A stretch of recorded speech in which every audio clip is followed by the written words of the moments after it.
Hello mga kuya at mga ate, magandang umaga, magandang gabi sa inyong lahat. Kumusta po kayo? Kami po ay magse-celebrate ng 7th birthday ng aming anak. Mamimili muna kami ng prutas. Dito po yan sa may bandang Bustos, Bulacan yan, at Pulilan sa may highway. Actually sa intersection lang po to, kaya makikita ninyo pag kayo ay papuntang norte. Sabi siya ta. Lola, ano binibili mo, Lola? Prutas ko. Napapag sa balibal. Paano layo? Kaya anong tinda mo, te? Obvious eh, na prutas. Honeydew. Yun. 580 po. 580 na. Walang senior discount. Ano daw? Alam mo discount. Matamis daw yung mani niya. Matamis yung mani.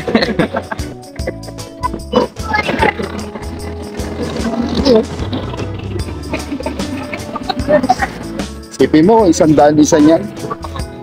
50 nga po eh. Ha? 50. 50 isa? Depende sa Laki. Eh, no. Sulit na. Laki. 250 o, di ba?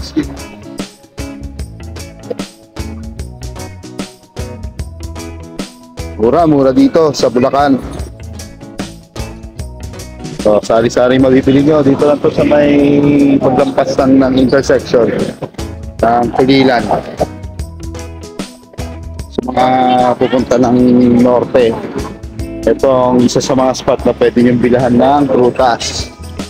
Prutas, singkamas, gulay. Bebe, ikot. Salikot natin.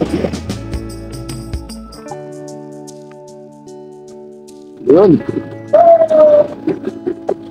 Sibuyas, 230, lili. Oo. Mapapagod yung kamay mo, kakabalat mo.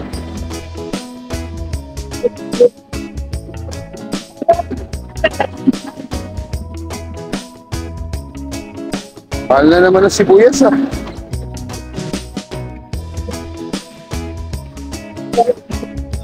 Yeah, pagkatapos naman namin mamili ng mga prutas ay pumunta muna kami syempre sa 7-Eleven para mamili ng mga tubig at yelo at mga iba pang mga kailangan. Yan, pagkatapos yan, syempre diretso na kami sa ating pupuntahan. Yan, ang aming pupuntahan ay dito nga pala sa La Florentina. Dito lang yan sa may Bustos, Bulacan. Ayan. Dito po sa sa kanilang resort ay marami mga pool, may mga kiddie pool, may mga medyo may mga laki-laking pool, parang Olympic size din siya. Siguro mga more than 100 meters din. Ayan. Ayan, papasok na kami dito sa entrance. Ayan, pagkapapasok po kayo sa entrance, meron po silang pirmahan na waiver. Ewan ko kung para saan yung waiver. Ayan. Para yata dun sa aming mga alagang aso kasi alam ko ay meron yan bayad kapag hindi nadampot yung dumi.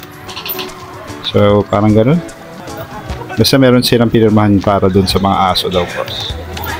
Ayan. Dalawa yung entrance no ng netong La Florentina. Yung sa kanan, yun yung entrance ng cart. Yan, pwede nyo ilagay yung mga gamit ninyo kasi medyo malayo-layo yung parking nila. Papasok sa loob ng kanilang mga cottages. Ayan. Ayan ang aking mga kapatid at ang aking mga pamangkin kasama. Tapos ang aming birthday boy na si Kaden nandyan at ang aming panganay na anak na si Sean. Yan po yung view ng pool. Yan yung medyo malaki-laki nilang pool. Sa pagkakaalam ko, nabilang ko no, Kasi hindi ko lahat naikot hindi namin lahat naikot. Pero meron kaming 3 pool na napuntahan dito.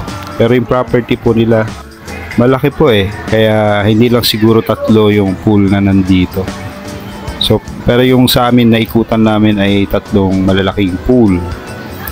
Yan, isang pambata. Yan yung pinuntahan ng mga pamangkin ko. Nag-enjoy sila dyan.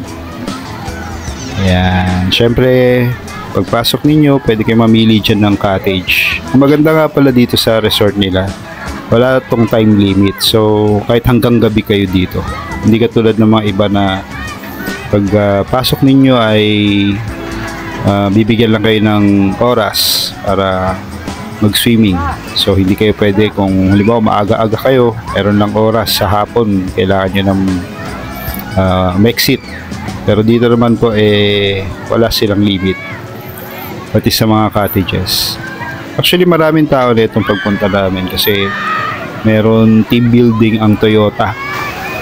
Nagkataon na kasabay namin ang Toyota na ito Kaya yan, may mga program sila at hindi kami masyadong nakalapit dun sa pool saka dun sa mga ihawan. Yan. Dalawa kasi yung area nila na may ihawan dito. Ang maganda dun sa mga ihawan nila, katabi na rin ng CR. Yun nga lang, itong napwestuhan namin since medyo nahuli na rin kami at maraming ang tao, medyo malayo-layo dun sa kiddie pool. Gusto sana namin makita namin yung yung bata na nagsuswimming, na nagsusupervise namin. Kasi mahirap na kahit nasabihin na natin na may mga lifeguard, ayan, iba pa rin yung kaya natin kontrolin yung kilos ng bata para hindi siya mapahamak. Ayan, papunta na kami na itong isa sa mga kaibigan ng aming pamangkin para magluto. Magluluto na kami ng aming lunch. Ang oras namin dyan ay around 9:30. Umalis kami sa bahay siguro mga 8. So mula QC mga 1 oras mahigit lang. Depende rin sa driver. Medyo mabilis si kuya yung aming driver. Kaya maaga-aga kami nakapunta. At isa pa Sunday kasi. Kaya wala masyadong sasakyan. Ayan. So, dito yung area naman ng ihawan. Medyo malayo doon sa napili namin cottage. Ayan. So, dyan kami magpe-prepare. Dito kami magluluto. Ayan. Ang baon pala namin ay liempo, bangus at tilapia. Mga madadaling lutuin. Ayan. Tapos, nagdala rin kami ng lutuan para sa pastil. Yan, nagluto lang yung aking isang kapatid na babae ng pastil at nako, napakasarap. Yan, syempre bago mag-start hiwa-hiwa, hugas ng mga kailangan lutuin. Yan ang aming ginawa. Kasama ko ang aking utol na si Kuya Dwayne. Siya ang taga-salang ng ininit, ako naman ang taga-timpla. Ganyan kami pagka nag-outing kami. Simple lang. Basta importante magkakasama kami ng pamilya, masaya. Yan. Sayang nga lang wala si Simple Ella at saka si Derek, yung aming bunsong kapatid. Saka si Owie. Yan. Kasi talagang pag kami ay maalis ng summer, magkakasama talaga kami yan. Yan. Kadalasan ang pinupuntahan namin ay doon sa province ng father namin. Pero baka iset na lang po namin sa susunod yung pagpunta doon. So ayan na, nag-start na yung aking utol na magluto ng liempo. Ang walang kamatayang liempo. Ayan. So ayun, sinilip ko na kung ano pa bang ibang lulutuin. Bukod sa liempo, ayan na nga yung tilapia. Ayan, ayan yung pastil. Nagluluto na yung aking kapatid ng pastil. Grabe, matrabaho rin pala ang pastil. Talagang kailangan himayin mo ng pantay-pantay. Ayan, saka unti lang ang himay sa 2 kilo. Pero pag titignan mo naman siya, pag naluto, solve na rin kasi yung pastil naman kailangan kahit konti lang mapapakanin ka na rin. Ayan, nag-Netflix yung aking mga pamangkin dyan at nag-enjoy sa pagre-relax. Ayan. Ang aming anak ay nandun na at nagsuswimming, si Sean at si Kaden. Ayan, tatapusin lang namin itong mga inihaw na to. Pagkatapos na ito ay kakain na kami. Ayan. Niwa-hiwa ko ng portion yung mga mga liempo kasi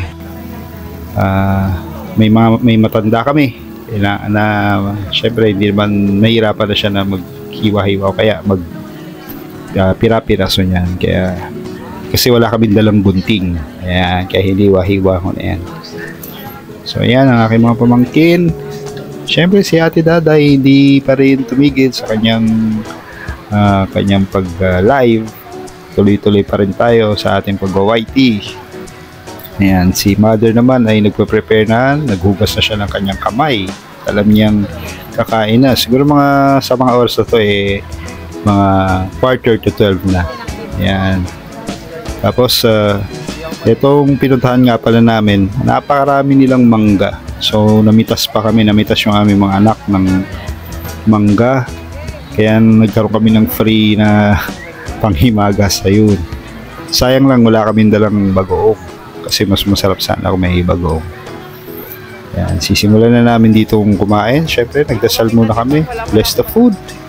After ma-bless, ayan na, attack na. At gutom na rin yung aming mga alagang doggies. Ayan.